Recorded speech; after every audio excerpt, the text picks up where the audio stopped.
Welcome to another episode of the Get Zoned In podcast. We're super excited today. Duke Baxter here with Steve Nicorek inside Zone Sports Academy, and we have another really good episode for you. Coach Steve, who do we have today? Yes, guys, welcome back. Very special guest today.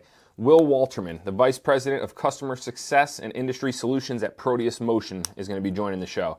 Before joining Proteus, Will practiced as a sports and orthopedic-focused physical therapist and strength coach for over 10 years, which included roles at DePaul University, Stanford Healthcare, and multiple private practices. He received his bachelor's degree in exercise and sports science from the University of Georgia in 2007, before receiving his doctorate in physical therapy from the Medical College of Georgia in 2010, where his doctoral dissertation was the original prototype of Proteus. Pretty good stuff right there. Will, thanks so much for joining the show today. Yeah, thanks for having me on, guys. I'm excited to be here. So listen, we saw this machine.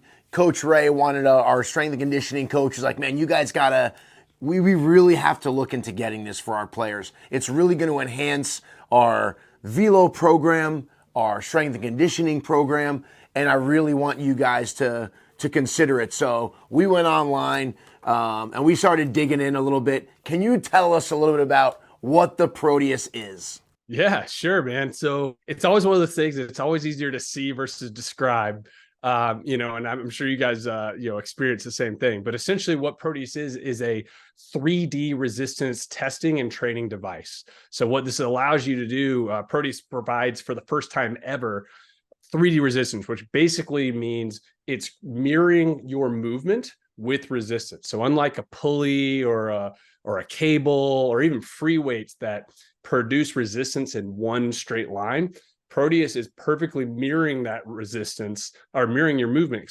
with that resistance. So it's a lot like moving in a force field or moving through a fluid. And also because we know where that handle is in 3D space and we know exactly how fast that's moving, how much resistance is at the end of the handle, we can measure everything: power, velocity, acceleration, deceleration, all these metrics. And then we compare our users' data against other users' data. And we have this, kind of first ever normative database for power in 3 dimensions. So it has the advantage of both allowing you to test athletes to see, kind of where they are compared to other athletes for their sport, right? Or are they above average, below average, in their power and their acceleration, et cetera. But also provides this unique way to train that has these unique benefits, which comes from 3D resistance, which is mostly around, loading these triplanar movements better than any other device on the market. So if you think about rotation and in particular, we're loading rotation better than almost any other way you can load rotation. And there's some unique benefits around, increased muscle activation, improving kind of the mechanics from the ground up of generating force for these athletes. So that's kind of the broad strokes of what Proteus is in a nutshell, but, happy to dive into any other specific areas if you need. It was really fun last week because we had all of our Red Hawk players were here and we did like an assessment day with them. And, we even had the 11s and 12-year-olds get a chance to use it. And when you're talking, it seems like it's such a high tech thing, something only, like a real high level, only the pros can use it. But, with talking to you guys and the way that the kids can train, it seems like a very safe and easy to use. The kids liked it, and it was something that they could easily use. So can you talk a little bit about, is this for the younger athlete that we know maybe shouldn't use free weights when they're younger, but this seems like a very simple and safe machine that they can use. Can you talk about that? Sure. Yeah. I mean, you hit the nail on the head there that, obviously free weights are safe to use in younger populations, but only if they have good technique and they're not lifting too heavy. And there's, lots of kind of things you have to be careful of, right? Whereas with our device, because the resistance is mirroring how much effort you put into it, that inherently makes it very, very safe, right? Think about riding a bicycle, right? It's the same type of resistance you get there. It's concentrically biased is what we say. So if, the listeners kind of know the difference, there's the concentric and eccentric part of a muscle contraction. The concentric is the shortening side. And it's very difficult to injure yourself during that part of the cycle. And it's also very safe because they're putting in the amount of effort that they can feel immediately through proprioception. That's the kind of feedback of knowing where their body is in space that they get from the machine. So it allows them to perform movements that normally, if you do a lot of these movements with free weights, there's inherently more risk because of the way that those, you have to, if you lift the weight, you have to lower it back down. And that lowering phase and controlling it after the explosive action is typically where the injuries occur. So we don't have that. So that makes it safer. But B, because of the nature of 3D resistance, creating that, that vector in the exact opposite direction of whatever way you move, it actually teaches the athlete how to generate force in 3D space. And that actually teaches them to move more efficiently and safely, because as they're moving through it, they're getting that feedback directly, and they're learning how to apply it, basically more efficiently, safely, avoiding pain, that type of thing. So it's actually a great learning tool for young athletes to start out with resistance training, because it has those low risks and it actually teaches them how to perform those movements with greater effect and safely. So it's a great tool for those young athletes. And then obviously it has practicalities for the athletes as they get older and they're just working on maximum explosiveness. It's one of the safest ways to train with maximum intent and explosiveness without risk of injury because of all those, other things I just mentioned. So yeah, great tool for young athletes. So outside of baseball, softball, golf, like super rotational sports, what other sports do you see, benefiting from something like this? Yeah, and just for the little plugs there, for as far as golf, we already are working with a lot of the PGA guys. So like John Rahm uses it, he uses it on pretty much regular basis. So it can't really get much bigger than for him right now. He's one of the best in the world. But yeah, we, as far as sports go, you're right. Rotational sports, baseball, golf, tennis. That's another big one that we work with a lot of athletes for. But honestly, almost every sport, basketball, football, pretty much every sport has some element, if not most of their elements are rotationally based. So there's some benefits for using Proteus with all those athletes. But I got to say, probably one of the sports that's growing in its use the most, if we're just talking about sports use, is actually combat sports. And that's because Proteus has a lot of different use cases for that particular athlete, which is first off training, peak power, which they need for striking, right? Like obviously that's big for, draining peak power is big for baseball, golf, all these other sports as well. But it's a phenomenal conditioning tool as well. So I don't know if you guys have ever tried like the time-based mode, our workout mode. And you do like our, one of those exercises, one of the things that, one of the finisher routines, which are basically like a hit training kind of protocol. It's like 30 seconds on, with multiple exercises back to back.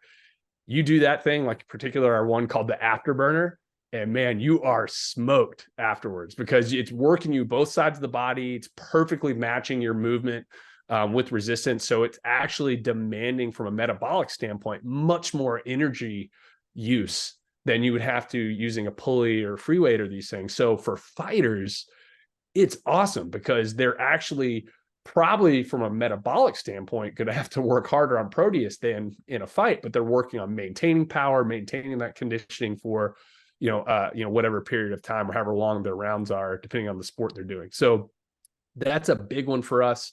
But really, we work with all the major sports. And the only thing else I'll mention is another big population for us actually are not necessarily people training for a particular sport. We have a lot of users, middle-aged users in particular, that are recognizing the importance of power training in particular as we age. We lose power faster than we lose strength, faster than we lose muscle mass. Basically above the age of 30, you start losing it a little bit. But the research shows you only really lose it because you don't practice it, right? You don't maintain it. If you train power, you tend to maintain it much better. And so, we have a lot of middle-aged clients that are starting to recognize that, that's coming up and being talked about more, in the media, power maintenance and gaining power is not just important for sports, but important for injury prevention, et cetera. So we have a lot of clients that are using that just for their, daily training for, health and longevity. For the people that are listening right now, can you explain what do you mean by train power? Right? Like, Sure. Is that strength? Does that mean just you're getting stronger? Because you said that word a few times, and it's like, I want people to really understand what you mean when they say when you get older, you lose power. What does that actually mean? Sure. That's, great. I'm happy to talk about that. So power is a function of force times velocity. So, if you think about force production, that's how strong you are. That's how much weight you can lift. So if we talk about what's your 1 rep max, what's your, for the bench or for, a squat or leg press, et cetera, that's your force production capability. Power is a function of how much force you're producing with velocity. That's really what determines how high you jump, right? How hard you throw, all these kind of things related to sport. It's really about a function of force and velocity together. So the best example I like to think about is you can have someone that can produce a lot of force, right? And probably the best example of those are strongmen, right? Those are the, whether they're doing, ironically, a sport called powerlifting, which is actually more just should be called force lifting, like they're basically just lifting heavy things, not very fast. Those athletes have very good force production, but you compare that to, say, like an NFL wide receiver or a running back or a linebacker. These athletes have a combination of force production and power, right? And speed, right? They're way faster than those stereotypical, strength athletes, right? And a strength athlete who's someone who has tons of force production, those power lifters, they're never going to be great like wide receivers or running backs, right? They don't possess enough speed to be good at those sports. So the differentiator there is the ability to produce force and speed and some mixture of that. And that's what power is. But not only is power important for how well you produce success in a particular sport, it's also really important for how quickly you can react when something happens to you in life. So say you have your your grandmother, she trips on a curve. I trip on a curve, you guys trip on a curve, but the difference maybe between someone who doesn't possess enough speed and power versus us is when we trip on that curve, we're able to reach our leg out and catch ourselves, right?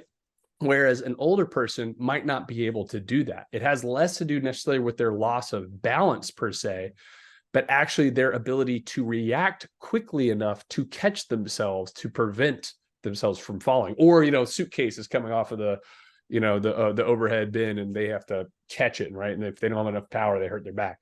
Those are the type of things where power comes into play.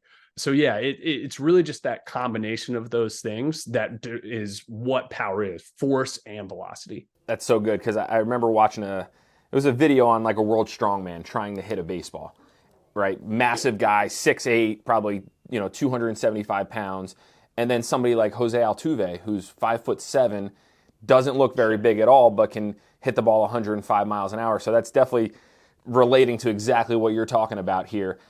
You mentioned the younger players learning how to move better, and we've got a lot of athletes that come in that are really strong, and it almost looks like when they're swinging, it's max effort. But then you look at some other guys that are able to generate some force, and it looks easy. Will this machine, teach players how to move better and use the ground a little bit better versus trying to use all the big muscles in their body and swinging as hard as they can? Yeah, great question. So I always like to step back and think about, for every sport, there's some, if we think about this, like, force and velocity in a graph, right?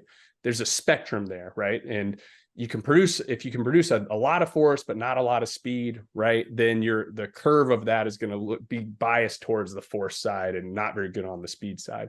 So when you try to do something fast, you're going to be recruiting all those muscles you're used to recruiting to produce a lot of force, versus kind of possessing whatever you need in the middle of that curve, right? You think about really it's a spectrum of ability that you need.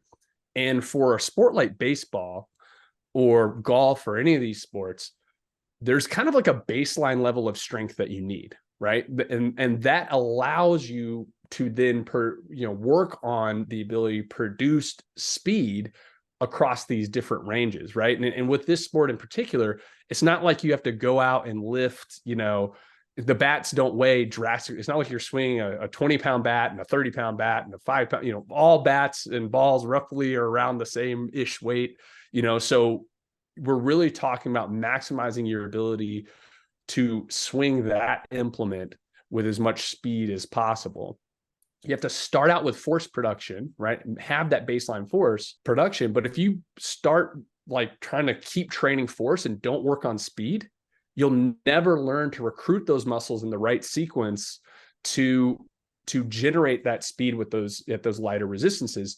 In fact, you can even, when you start lifting really, really heavy, there's actually adaptations that happen to your spine that prevent rotation, right? Like that help you learn to lock out your spine and actually decrease your ability to rotate. So what we're finding is that the more you once you hit this baseline level, you now need to start working on those, power and speed adaptations, and, still do what you need to do to maintain strength, but work on the rest of those. And also those are movement specific, right? Like if I just work on speed and power in my, push and pulls, that's not going to necessarily translate to a rotational movement, right? It could help, but it's not going to be as good as the more specific we get. So with Proteus, because it's providing that resistance throughout the entire range of motion, it's forcing an athlete to be organized in their rotational development from the start of the movement all the way to the end, right? So if you go back to that thinking about being in water, in a fluid, and you think about, if all the listeners think about, putting their arms out in front of them and rotating their arms from left to right, think about what that would feel like in about chest high water, right? Your feet would be digging into the ground and you'd have to be organized from the beginning of the movement all the way through the end. And you at first would kind of stumble, right? Because you're not used to having to do that. But after you do a few reps, your brain learns how to be organized, dig into the ground, use your legs and hips and core to translate that movement from the ground into rotation at your hands. And that's what Proteus does for every time they do a rotational movement. So I'm sure you guys experience this too. The first time you get on there, you almost stumble if you do a trunk rotation, right? Or you've probably seen your athletes do it, or a chop or something. And that's because they're not used to having to be that organized throughout that entire motion. So training on that, constantly just ingrains that pattern in them and helps them learn to move more efficient. And I think one of the things that we love about it is the fact that it shows the deficiencies of, okay, hey, buddy, you are really strong, but man, you're not explosive. We now need to train the explosiveness part of it. So now you're tying in and being a better athlete. It shows you that. It shows you the left side of your body versus the right side of your body. So as an athlete, once they get done with the testing, it pretty much lays out for you a blueprint of here's what you need to get better as an athlete. And I think that's priceless, because we can try to get a player to hit a certain way, but if their hips aren't moving properly, like we're beating a dead horse. It's not working. Where this kind of shows you where and what to work on, which I think that's a huge part of it.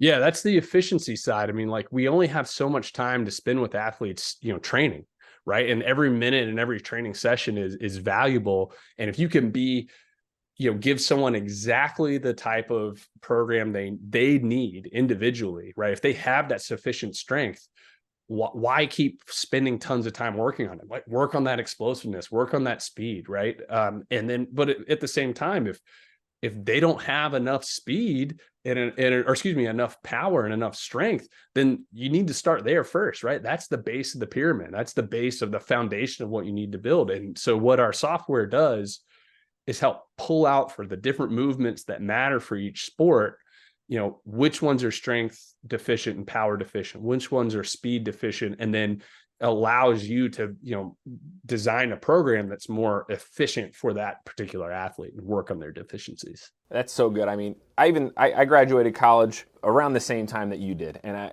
as a baseball player, I remember it was maxing out bench, maxing out deadlift, back squats, front squats.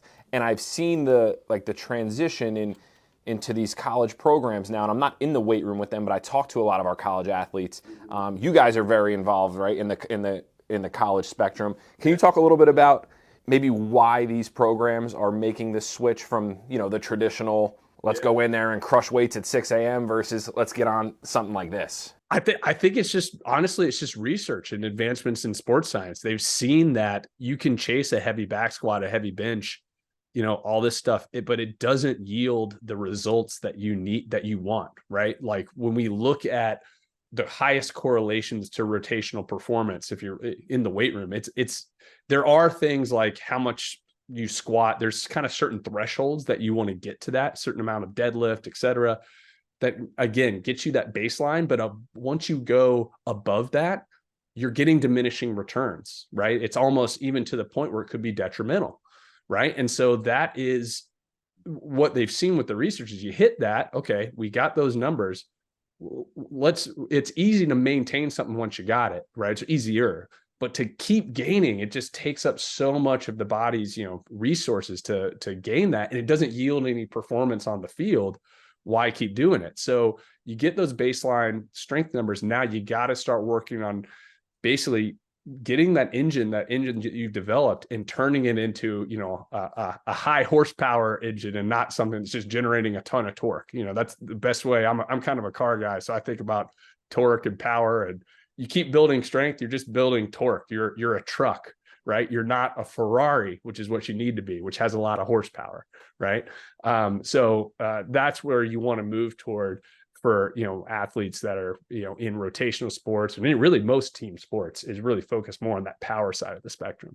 It's interesting. This morning I got on it and I was doing some of the exercises. And to be honest, when you talk about the power, right, and someone that's getting older, it's almost like it's almost like I didn't want to go as hard as I could because I was afraid, you're afraid you're going to hurt yourself. When you're younger, you just like go fast and you jump high. And, the older you get in the spectrum, it's like, well, I can't exert too much too quick or else I might hurt myself. Right. But then once you get going on that thing, it's like, you're like, okay, I can handle, so when someone's first starting out with one of the tests, is there a protocol that they should do prior to that or just jump right on it? You know what I mean? Like, once I got going, it was fine, but I was afraid, like the jumping one. You're in a low squat, it has the 18 pounds, and you feel and then all of a sudden you have to just explode straight up. You're like, wait a second, what should is there a precursor to the training?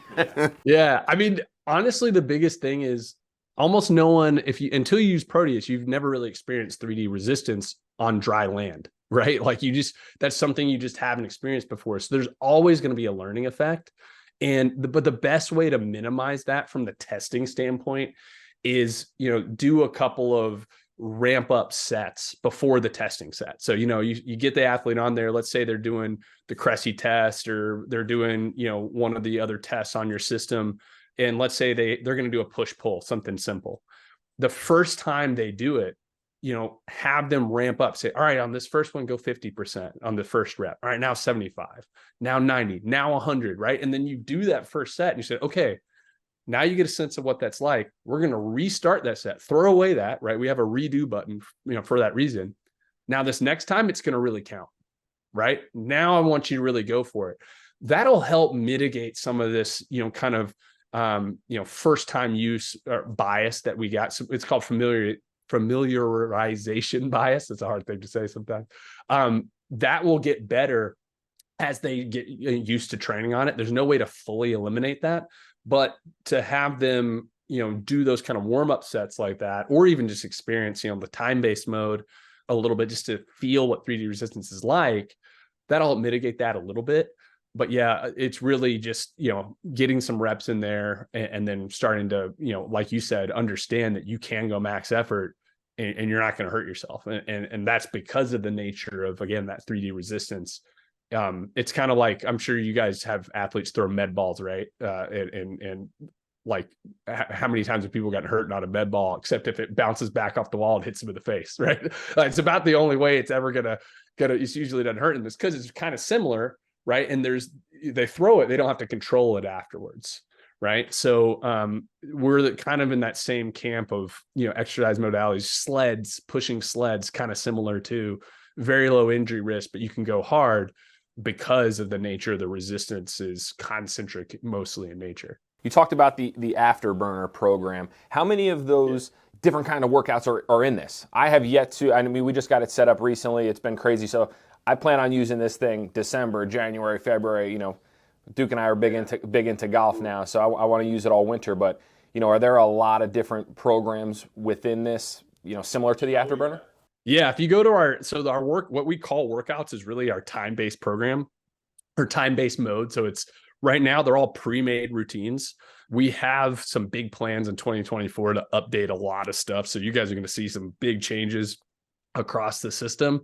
One of which will be an enhancement of the time-based experience.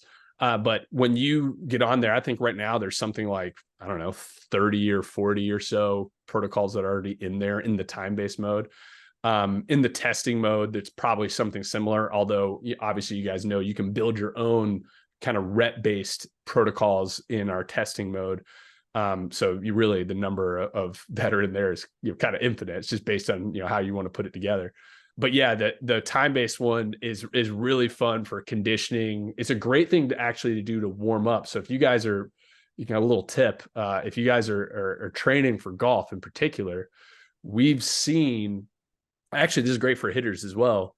We've seen if athletes warm up on Proteus before they practice, before they go to a BP, before they, you know, go swing a club, their club head speeds and bat exit velos will be higher immediately after practicing on Proteus. Not to full, like, you don't want to exhaust them, right? It's just a warm up. It's just helping them learn those rotational motor patterns. You have them warm up on Proteus instead of their traditional warm up, and they're going to really activate those motor patterns, and you'll see higher, you know, like I said, exit velos, club head speeds, bat speeds. And so it actually, in theory, can make their effectiveness of those skill training sessions a little better. And then obviously you have your other sessions where you're just working on raw power development, or in the case of the time-based routines, I call it like power endurance, right? You're trying to maintain a certain amount of effort for whatever prescribed period of time, you know, 30 seconds of trunk rotation, et cetera. So lots of different uses, and we're going to see some updates coming very soon, including a velocity-based training mode coming very soon to the freestyle mode. That's awesome. Now Duke's going to be late to every tee time next year because he's going to be warming up here before we get to the course. You got to get those big drives, baby. The problem is they're big, but they go that way or that way. They don't go that way. You know, and you know, one of the things, Will, that I think is, you know, just an awesome thing, and that's the, you know, the personal records. You know, because when you go on the testing and you do that push-pull and it's 185 pounds, like, you know, that was your number. So if you go through and it's 165, it just forces you to just constantly just exert to the max. Like, you take no breaks, right? And I think that's an awesome part. Plus the leaderboards. You go on there, and as soon as you turn the machine on, there's the leaders. You got the guys on one side, you got the girls on the other side, and, you know, it just is a constant, you know, showing of just who are leaders, trying to be better than you were yesterday. You know, not necessarily trying to be the top on the board, but just how to beat yourself every time you're on that.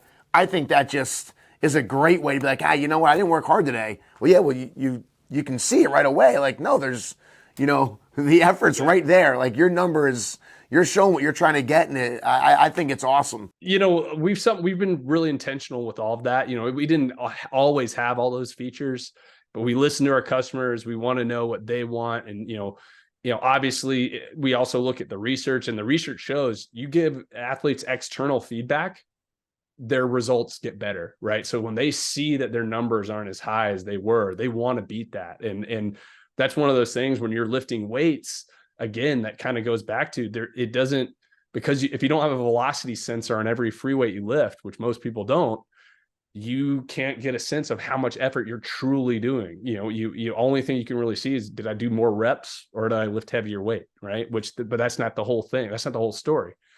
So this will show you that every time, and again, give you that idea of, you know, how are you performing today versus how you did last time.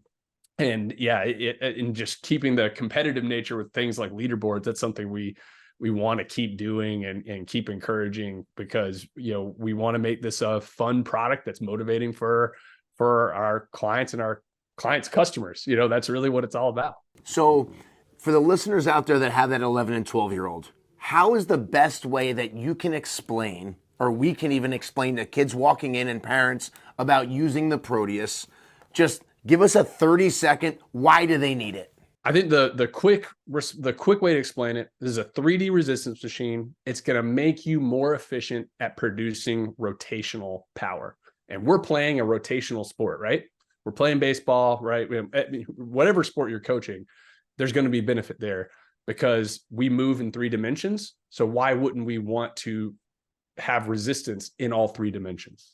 Right? So that's what we're going to do here. But on top of that, we're going to measure everything and to determine exactly where you're weak and where you're strong so we can give you the most efficient program possible. I love it. I mean, that's really good. And we have a lot of athletes that, like I mentioned earlier, they're strong, right? But it's out of control. And I like the starting and stopping that the Proteus provides because there's a lot of kids that can start but then have no control over where their body's going after. There's no stopping fast.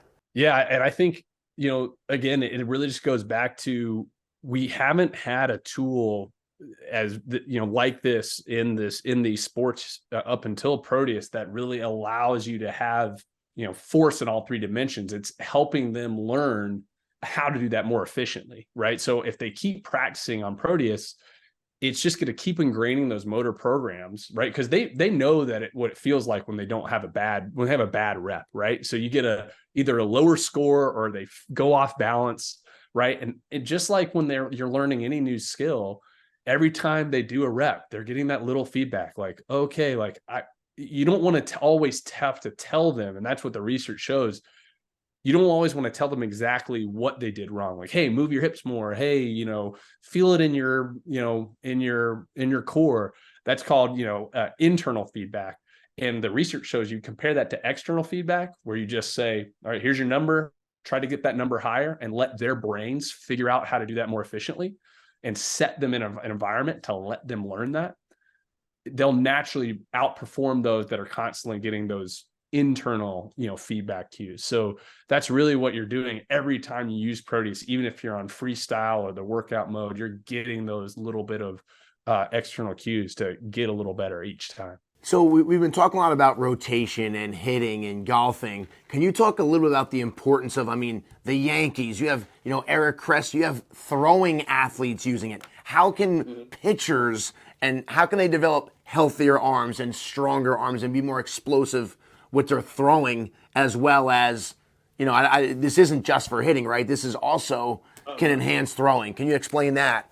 It really comes down to the mechanics of throwing. Although they are obviously different than hitting and or swinging an implement, there are still some baseline things that are the same. Right, you have to generate force into the ground with your legs. You have to translate that downward force that you generate into rotational force throughout your body, right? And we see that through our testing, things like the lateral bound, right? That's been shown for a long time, but before Proteus, to be maybe a better indicator of throwing performance than a vertical jump, right? And it makes sense because it's more of a horizontal movement when you look at someone throwing or pitching than it is a vertical movement, right? So with our battery of testing, we're assessing where they're weak, where they're strong, and obviously we can look at those individual movements to put the piece together. But again, you go back to the 3D resistance. If they're doing, a throwing type movement like a PNF or something like that on Proteus, right? Which is, for those that don't know, that's like a diagonal pattern, a chopping pattern with one hand. If they're doing that movement, just like I talked about before with other exercises, it's teaching them how to connect from the ground all the way up through their hand with that movement every single time. And it's helping them learn to be more efficient, create stability around their joints, right? So that they don't have as much of an injury or risk for injury, which is, a big thing when it comes to, we're looking at UCLs, we're looking at, obviously in the prevalence of Tommy John, looking at, injuries to the shoulder. It's all about developing the right sequence of movement throughout the body so you don't put too much stress on these vulnerable areas. And just using 3D resistance and doing those kind of similar motor patterns helps them learn to move more efficiently and avoid those strains. Is that why that when you do certain movement, like I was doing that one today with that one that you're talking about, and it was almost like I was doing it wrong because it was getting glitchy, right? Like it was like you'd feel the motion almost like stop and you have to but then once you started getting through with it, it was almost like a smooth, fluent motion that was just like almost like in a straight line, opposed to feeling like you were almost like working against yourself, like you were saying about the water almost. And when you see the little guys, because when I was watching them do the testing, it was so much like that. It was like, like, and you almost like hear the machine like moving around. It wasn't like a push pull this way. It's almost like their arm is pushing like this, opposed to a smooth motion. So I understand what you're saying. So is that what you mean by it corrects the patterns? It almost like gets rid of that. That's the best way for me to explain it. Is I felt like it was kind of glitchy in my movement, but then it got way easier as I focused on the actual motion pattern. Well, the thing is you think about it, and if you lift, let's say you do that diagonal pattern, or even like people know rotator cuff exercises, right? Who are just listening to this, they're doing external, internal rotation, right? When you lift with a pulley or a free weight, it's heavy at one part of the motion and light at the other, right? And that's just by the nature of the rotation or the resistance, right? Same whenever you lift a free weight, right? Like it's you think about doing a bicep curls, right? It's technically heavier at the beginning, lighter in the middle, and then heavy again at the end because of the nature of the resistance coming straight down and how it loads your joints. And so because you're used to that, that's the other part of this, Duke, is like you're probably used to doing all those movements not on a 3D resistance machine, right? So you're expecting in your brain to have resistance in certain areas that you're either having less resistance than you expect or more. So it takes your brain a little bit of time to figure out, oh man, I got to actually, produce force this entire range, and it's never letting me take even a moment off, right? And that's the big difference between 3D resistance and regular resistance, is that requirement to be on and produce that power and force throughout the entire range of motion, right? And that's really the key, and that's how it's training your brain to move more efficiently. That's awesome. Well, is there anything else that you want to, tell our listeners about the Proteus? I think that you covered it. You can tell that you know it at a very high level, but you can also explain it at a level to where, a lot of the parents, they're some of them are never athletes at all. They haven't moved, they haven't lifted a weight. So when it comes time to trying to explain to their kids about how to get strong and explosiveness, they don't even know where to start. So I think that the way you explained it was awesome. And because we do, like Steve said, you see some guys that are really strong, but they can't explode. Or you see a kid that, can jump, but then you're wondering how come you can't run fast, or they can't get to certain balls. And you're like, well, your range isn't good. Well, we have to, in order to be a good athlete, you have to be quick, and you have to be able to move fast. There's balance, right? Like that's just the thing, is like with a lot of things, it's all about a balance, strength and speed. It's a spectrum, not, it's not a straight line, right? And so certain sports need certain aspects of strength and power more than others to be successful, right?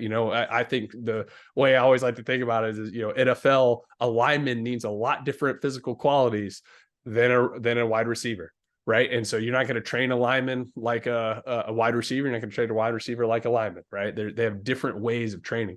Same with baseball. You need to train for baseball, not for a weight room 1 rep max. Right. Like that's not the sport you're in. Right. The sport you're in is rotating very fast with control.